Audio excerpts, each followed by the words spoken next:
Ela veio movida na força do amor do seu coração. Sem ser convidada, entrou na casa de Simão. Na mão um vaso de mármore e os olhos molhados de lágrimas para entrar na história do amor, trazendo perfume para ungir o nosso Senhor. Horas mais tarde o Senhor foi levado àquela cruz. Havia tantas feridas e ninguém para ajudar, mas o vento daquela tarde fria, soprando em toda a colina, trazia espalhando no ar o perfume de amor derramado em nosso Senhor. Na perseguição que a universal sofre em todo lugar, na dor de ver o seu líder levado à prisão,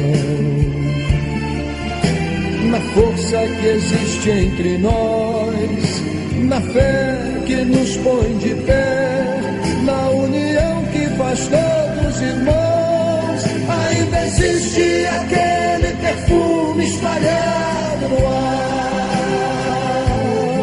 Ainda existe aquele perfume espalhado no ar.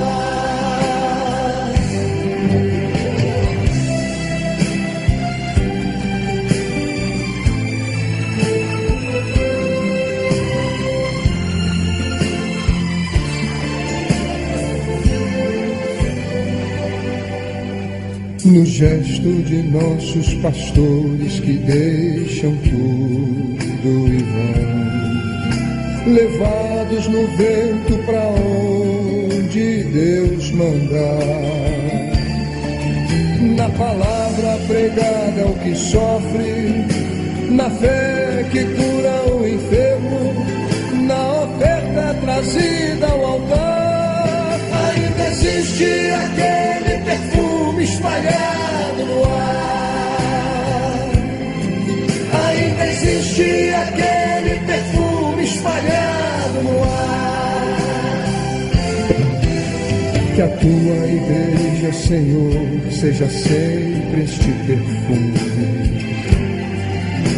que o vento do teu Espírito há de espalhar. E ainda que em lutas e perseguições a vida tenhamos que dar, com certeza para sempre estará aquele